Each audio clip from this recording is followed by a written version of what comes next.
नए साधक हैं तो नाम जप कर रहे हैं आपकी प्रेरणा से, फिर भी अगर गलत आचरण हो रहे हैं तो महाराज चिंता न करें, चिंता न करें। ये बहुत बड़ा डिपार्टमेंट है माया का। चाहे लाख कसम खा लो, पूर्वाभ्यास गिराएगा, लेकिन तभी हम कहते हैं 1000 बार गिरो तो भी घुटने टेक कर बैठे मत रहो, तुरंत खड़े हो और फिर चलो और सोचो कि मेरे से त्रुटि कहां हुई, जहां मैं गिरा वो मेरे से गलती क्या हुई। तो बहुत गंदे ढंग से मदिरा आदि पान करके जो पैसे से, और बार बार कोशिश की कि ना देखूं, लेकिन ये आकर्षण ऐसा है, देखते देखते इतना कामांध हो गया कि लकड़ी फेंक दी। मतलब पूरा जीवन नरक बना लिया।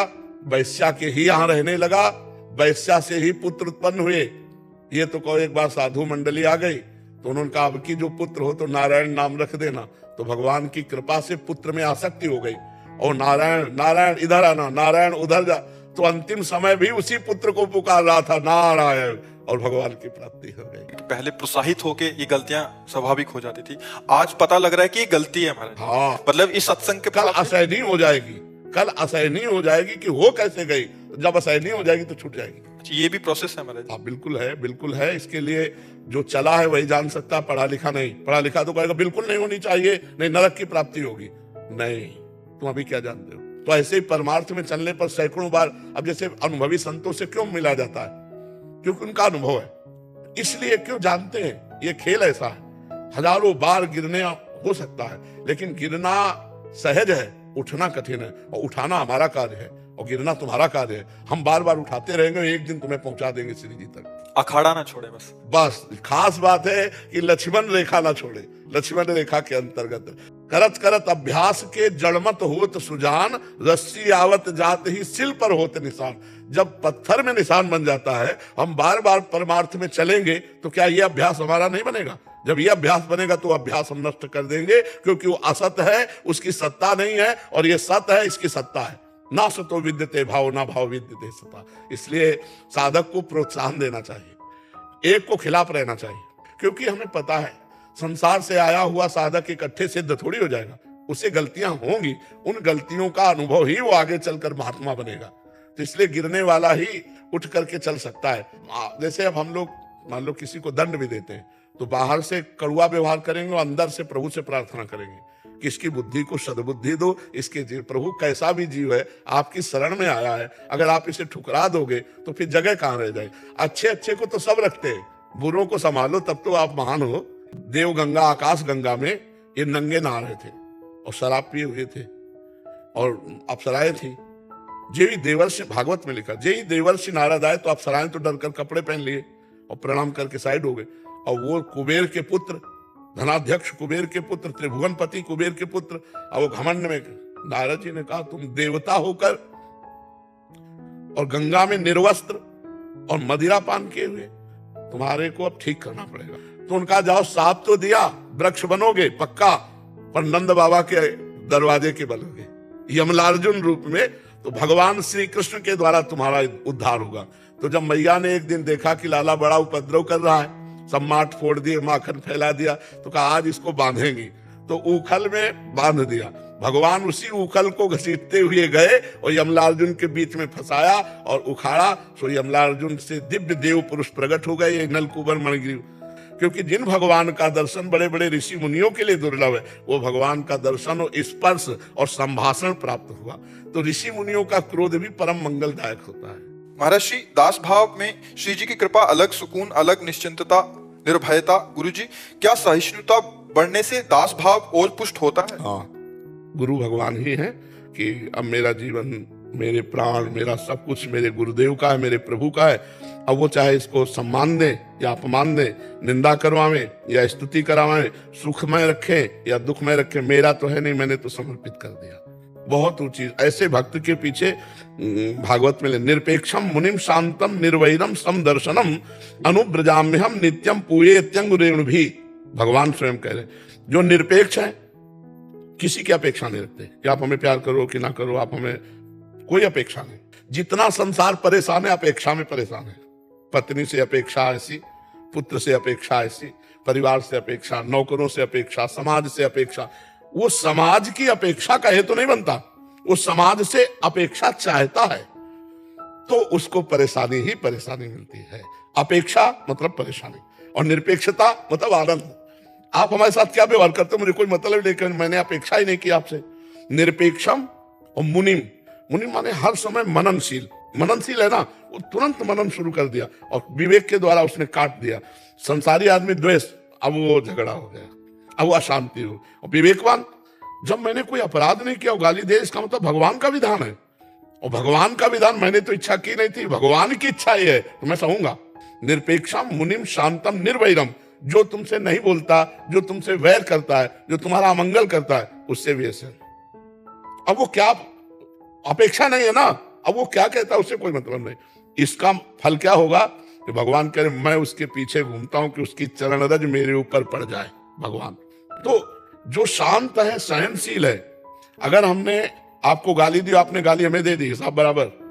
और अगर आपने गाली नहीं दी तो अब डर जाना चाहिए हमें कि अब इसका दंड हमको बहुत बुरा मिलेगा। 60,000 सगर के पुत्र घोड़ा खोज रहे थे, कपिल मुनि अपने आश्रम में बैठे ध्यानस्थ थे, और घोड़ा वहीं बांध दिया चोरों ने। तो उन्होंने समझा, इन्होंने तो गालियां और सब ऐसे, तो केवल आंख खोल के देखा था कि क्यों ऐसा, सब भस्म हो गए अपने कर्म पर। हमको ऐसा नहीं सोचना कि हम उत्तर नहीं देंगे तो इसको दंड मिले, हम यही सोचेंगे भगवान इसको कभी दंड न मिले, इसकी बुद्धि शुद्ध हो, आप इस पर कृपा करो, इसके अंदर सद्गुण आवे। यही भक्त का हृदय होता है। बहुत बड़ी सामर्थ्य आ जाती है जब चलोगे सिद्धांत से। पर यह जरूर है कि बीच बीच में आपके सामने तिमाही, छमाही, सालाना प्रश्न आते रहेंगे, बस उनको उत्तर देना है आपको। ये दासत्व भाव का ही पुष्टता का था कि मेरी इच्छा थी नहीं, और सामने से कोई क्रिया प्रक्रिया प्रतिकूलता आई तो मेरे स्वामी ने भेजी ना, तो स्वामी ने भेजी तो मुझे जोई जोई प्यारो करे सोई मोहि भावे। सहनशीलता से दासता और दासता से सहनशीलता, दोनों एक, जैसे आपने कहा ना एक सिक्के के पूरक है। तो हम तभी तो सह पाएंगे जब हम ये मानेंगे मेरे भगवान का विधान, नहीं सह कैसे पाएंगे? फिर तो हम प्रतिकूलता समझ लेंगे, और प्रतिकूलता समझ लिया तो फिर हमको असहनीयता हो जाएगी, असहनशीलता आ ही जाएगी प्रतिकूलता समझ। और जब हम भगवान का विधान समझेंगे तो प्रतिकूलता नहीं आएगी। और भगवान का विधान तभी हम मान सकते हैं जब उनके दासत्व के भाव में रहेंगे। बिल्कुल ठीक है। जिस कार्य की अपेक्षा हम छोड़ देते हैं, हाँ, वो कार्य हमेशा अच्छे के लिए बन जाता है। हाँ बिल्कुल बिल्कुल जिस ठीक कार्य बात। पे ज्यादा चिंता परेशान होते रहते हैं, हाँ। वो कार्य ही कहीं ना कहीं बिगड़ जाता है। हाँ बिल्कुल ठीक बात है। जब भी कुछ भी टास्क आता है, पर साथ में नाम चलना चाहिए। हम चलता है। हाँ ठीक है, ये बढ़िया बात है। राधा रानी से अपेक्षा कर सकते हैं किस बात की? किसी भी अगर चिंतन भजन ज्यादा बढ़ाने के लिए। हाँ ये तो मांगेंगे, उनसे नहीं मांगेंगे तो और किससे मांगेंगे? महाराज जी, मैं बचपन से ही श्री राम नाम जी का जप करता हूँ, लेकिन कुछ समय से आपके प्रवचन और वृंदावन में आसक्ति है। अब मैं राम नाम का भी जप करता हूँ, श्री राधा रानी का भी जप करता हूँ। महाराज जी कृपया मार्गदर्शन करें। बढ़िया है, इसमें कोई परेशानी नहीं है।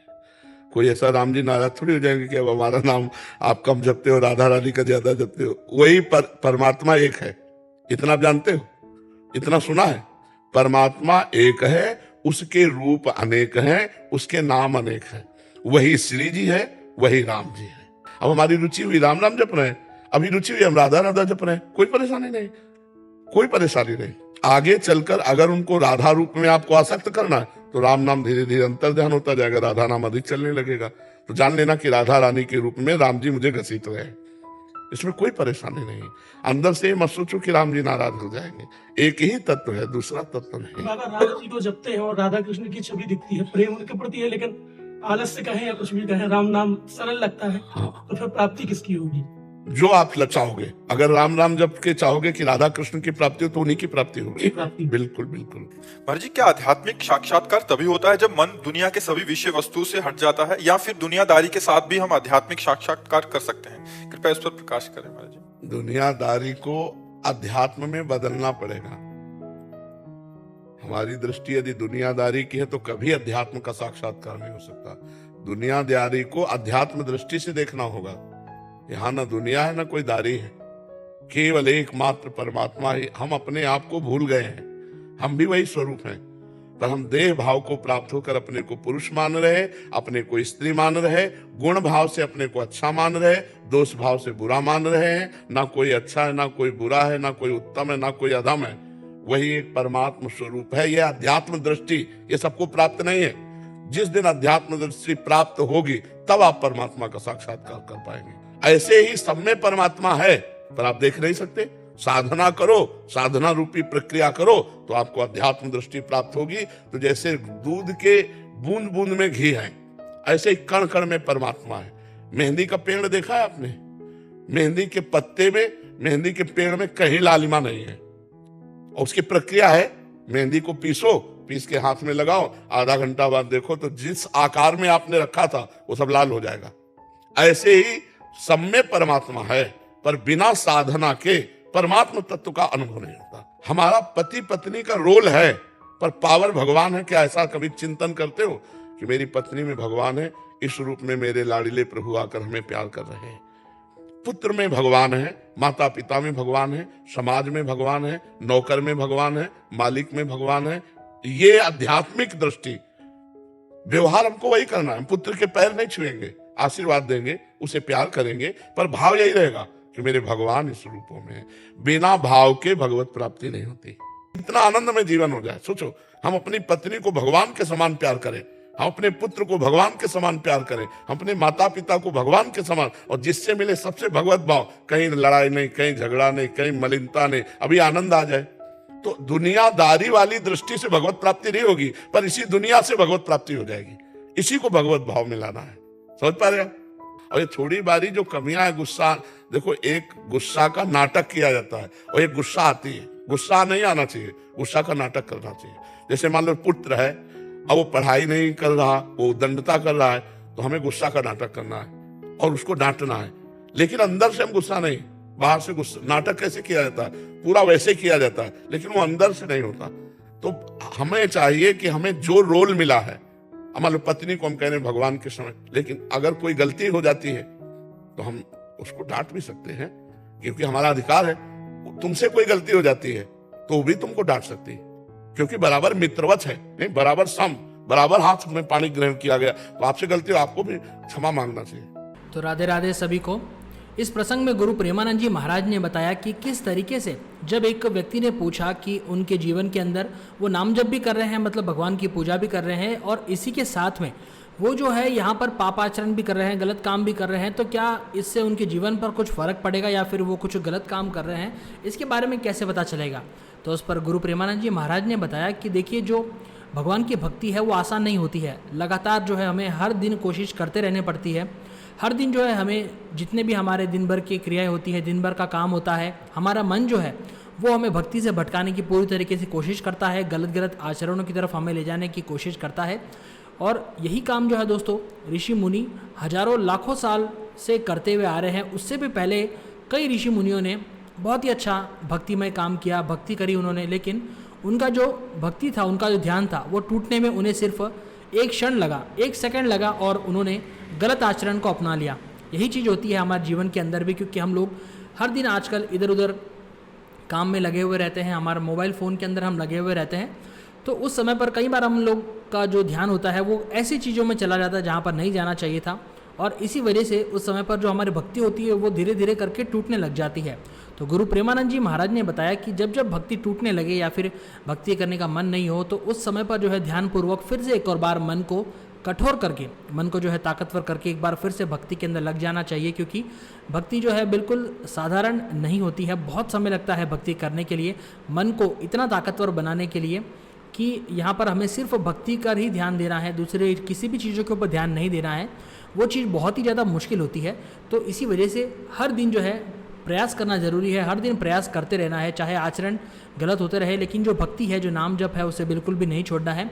तो भजन मार्ग के इस एपिसोड में गुरु प्रेमानंद जी महाराज ने बहुत सारी चीज़ों के ऊपर और भी बताया कि जिस तरीके से हमारा ध्यान जो है अगर कभी राम नाम जपने पर जा रहा है, कभी राधा राधा नाम जपने पर जा रहा है, तो उससे भी हमें चिंता बिल्कुल भी नहीं करनी है, क्योंकि देखिए दोस्तों, श्री राम राधा नाम सारे के सारे एक ही है, सबका मिलन एक ही जगह पर जाकर होने वाला है। तो इसी वजह से हम जो भी नाम जप करते हैं, किसी भी भगवान का हम नाम जप करते हैं, उससे फ़र्क नहीं पड़ता है। आखिरकार जो हमारी भक्ति है उसी तरफ जाएगी जिस तरफ हमारा आने वाला जो प्रारब्ध होगा। इसी वजह से गुरु प्रेमानंद जी महाराज ने कहा कि नाम जप करते रहिए, उसी से जो है हमारा मन प्रबल बनेगा और जीवन भी उसी से हमारा ताकतवर बनेगा। तो बोलिए राधे राधे, सभी लोगों को राधे राधे। वीडियो अच्छा लगे तो वीडियो को लाइक करिए और चैनल को भी सब्सक्राइब करिए।